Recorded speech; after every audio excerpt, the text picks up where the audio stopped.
The Southside Compton Crips, which included Dwayne Davis, along with his nephew Orlando Anderson, were also in attendance at the same event. As both were leaving the fight, members of Death Row Records spotted Orlando Anderson near an elevator bank inside the MGM, and at that time they began to kick and punch him near that elevator bank. I will now show you hotel security footage, as many of you have already seen, related to this incident. And on this incident, you will see Tupac Shakur, who's wearing a shiny satiny shirt, along with Marion Suge Knight, who's a large man in a brown suit, punching and kicking Orlando Anderson. Lower your phone.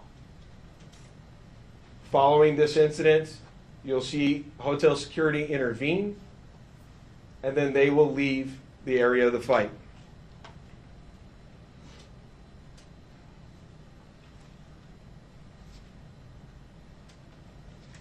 Little did anyone know that it is this incident right here that would ultimately lead to the retaliatory shooting and death of Tupac Shakur. Following this incident, Tupac and Suge Knight both left the MGM to make their way to a post-fight party, which was to occur at a local nightclub. At the same time, word had spread amongst members of the Southside Compton Crips of what had occurred inside the MGM. And then that's when Dwayne Davis began to devise a plan to obtain a firearm and retaliate against Suge Knight and Mr. Shakur for what occurred inside the hotel against Mr. Anderson. After Davis obtained a gun, he entered into a white Cadillac along with Terrence Brown, DeAndre Smith, and Orlando Anderson. Based on our investigation, this is where we know they were seated. At some point in time, as they were in the white Cadillac, Mr. Davis took the gun that he had obtained and provided it to the passengers in the rear seat of the vehicle. As they were driving west on Flamingo Road near Koval, they had located the black BMW, which was driven by Suge Knight, and in the passenger seat was Tupac Shakur. And as they turned around, they pulled up near the passenger side of that vehicle and immediately began shooting at Mr. Knight and Mr. Shakur. Following that shooting, the white Cadillac fled the area southbound on Koval, and after our officers arrived on scene, Tupac was later transported to the University Medical Center, where he was treated medically and died approximately 6 days later on September 13th.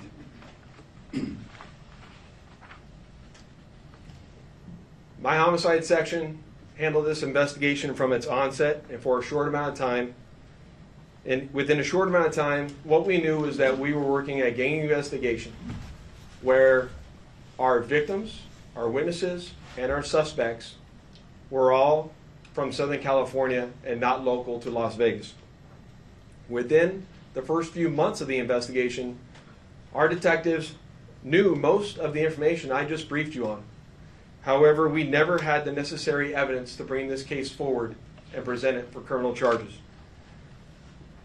As time went on, this case had been reviewed multiple times by different investigators assigned to my section, but it wasn't until 2018 that this case was reinvigorated as additional information came to light related to this homicide. Specifically, Dwayne Davis's own admissions to his involvement in this homicide investigation that he provided to numerous different media outlets. In our section, we knew at this time that this was likely our last time to take a run at this case to successfully solve this case and bring forth a criminal charge. It was at that time that this case was assigned to Cliff Mogg, a detective within my homicide section. And over the last 5 years, my section worked closely, hand in hand with the Clark County District Attorney's Office, and followed a systematic investigative plan over the last 5 years. We've conducted countless interviews and corroborated numerous facts that were not only consistent with the crime scene on the night of the incident, but also corroborated and were consistent with the sequence of events that night. This ultimately led to us procuring a search warrant which was executed at Mr. Davis's residence in Henderson, Nevada. And following the execution of that search warrant, in close coordination with the District Attorney's Office, this case was presented to the grand jury, which ultimately led to Davis being indicted on charges of murder. Before I hand it off to the District Attorney's Office, I would be remiss if I didn't thank Detective Mogg and all the other detectives that were not only assigned this case and reviewed this case, but all the other detectives from other agencies that assisted us in this investigation. They know who they are, and thank you very much for all the assistance you provided. It does not go unnoticed. And lastly, one of the most important things, in my opinion, is that we need to make this be a reminder that the charge of murder does not have a statute of limitations. This agency has been and is invested in solving our cold case homicides so that we can bring closure to those families and justice for those victims of homicide. And with that, I will turn it over to the Clark County District Attorney, Steve Wilson.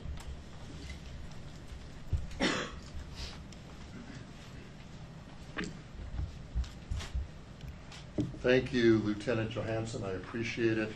Good afternoon. I am the Las Vegas, Clark County District Attorney Steve Wolfson. It has often been said, justice delayed is justice denied. It's a quote we hear often and for many, many years when talking about our legal system, but not in this case. Today, justice will be served in the murder of Tupac Shakur.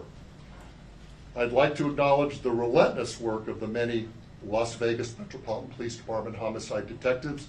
We've mentioned Detective Cliff Mogg many times, and we can't mention his name enough. He is the detective, along with his colleagues, that brought this case here today to you. A Clark County grand jury has indicted Dwayne Keith Davis with 1 count of open murder with use of a deadly weapon with a gang enhancement. Davis will appear in court in the next few days or so for a hearing to determine his custody status and to set a jury trial date.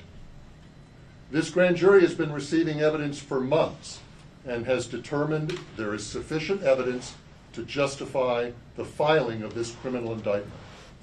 I've assigned 2 of my top prosecutors, Mark DiGiacomo and Banu Palal, to prosecute this case. I know a lot of people have been watching and waiting for this day. Tupac Shakur is a music legend, and for a long time, this community and worldwide have been wanting justice for Tupac. Today, we are taking that first step. Tupac was actually quoted as saying, "Death is not the greatest loss in life. The greatest loss is what dies inside while still alive. Never surrender." Well, we didn't surrender thanks to the great work of the Las Vegas Metropolitan Police Department under the leadership of Sheriff Kevin McMahill, Lieutenant Johansson, retired Detective Cliff Mogg. I am proud to announce the return of this document. This is the indictment we've been waiting almost 3 decades for. It spells out the facts and circumstances and what justifies a Clark County grand jury in returning an indictment. Justice will be served. Thank you.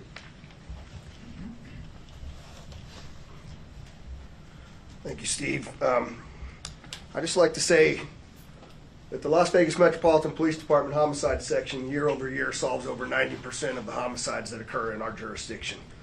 You won't find that anywhere else in the United States. For those family members that have lost somebody that we haven't solved that case, I want you to know, just like in this case, we're not going to give up. I also say to you that as we begin, we're going to take a couple of questions. I want you to remember in your questioning that this investigation, subsequent arrest, and now indictment is only the beginning of the process. And we are committed and invested in ensuring a successful prosecution as we move forward. So with that, we'll take any questions that you might have. Sheriff, have you Ken? excuse me, Sheriff, thank you. Have you been in touch with the Shakur family? Anyone within here today? And if so, can you characterize what they told you? The family has reached out to my office, I imagine also to Metro.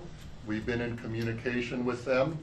We understand that they are welcoming this news, they are pleased with this news, and they are certainly aware of the return of this indictment.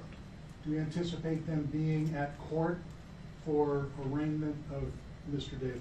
I don't think they'll be at the arraignment. I mean, that's a relatively short hearing, but I know that they'll be involved. I know that they'll want to be apprised of what goes on a frequent basis.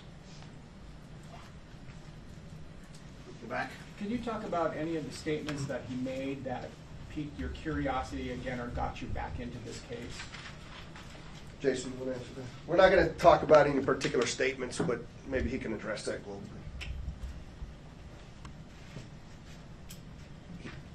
What I'll say is there's lots that's going to come out when it comes time for trial, but he provides his own series of statements that are very consistent with the evidence that we have on the scene that we've obtained through our investigation. I'll leave it at that. Can you identify anything that came from the service of the warrant in July that you didn't know before? Yeah, that's a good question. What I'll say about the search warrant that we did in July, that we obtained information or evidence during that execution of that search warrant that corroborated information obtained through our investigation, and I'll leave it at that until we go to trial. Go ahead. Hello, I'm Tiffany Lane with Channel 3. So I know that this was obviously a big move. Is there anyone else being looked at this point? I know a lot of people have passed away since this incident, but is anyone else being looked at as part of this investigation still? So as I stated earlier, in this case, the only living suspect related to this investigation is Dwayne Davis. All other 3 suspects are deceased. Vanessa. Thank you. Vanessa Murphy, Channel 8. Steve, can you talk about the murder charge if he is not the one believed to have pulled the trigger? Yes, well, under Nevada law, and this is the law in most states in this country, you can be charged with a crime whether you're directly involved or whether you're an aider and abetter. We have an aiding and abetting statute, which provides that if you help somebody commit a crime, you can be equally as guilty. The best example is 2 guys that agree to commit a bank robbery, and one of them goes into the bank with a gun and actually commits the robbery, and the other guy is the getaway driver. Never went in the bank, but he assisted the guy that went in the bank, so he's equally guilty. That is one of the theories in this case as well. Last question. Do investigators believe that Davis was the only person behind the plan to kill Tupac, or was he one of multiple people who came up with this plan? I think the best way to characterize that is Dwayne Davis was the shot caller for this group of individuals that committed this crime, and he orchestrated the plan that was carried out to commit this crime. And can you say how he obtained the gun or who he obtained it from? We know that he obtained it from a close associate. A lot of the actual details of who specifically, all that come out at trial, but he obtained it from a close associate of his. Thank you for coming. Lieutenant, Appreciate it. Can you say if Mr. Davis has said anything since the death? Mr. Wilson? Steve? Steve?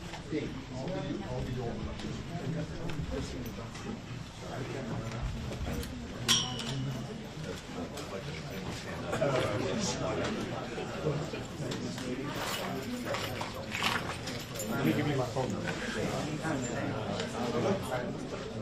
See what I can do. Yeah, of course. Or email me. Whatever we can right now, you'll never see.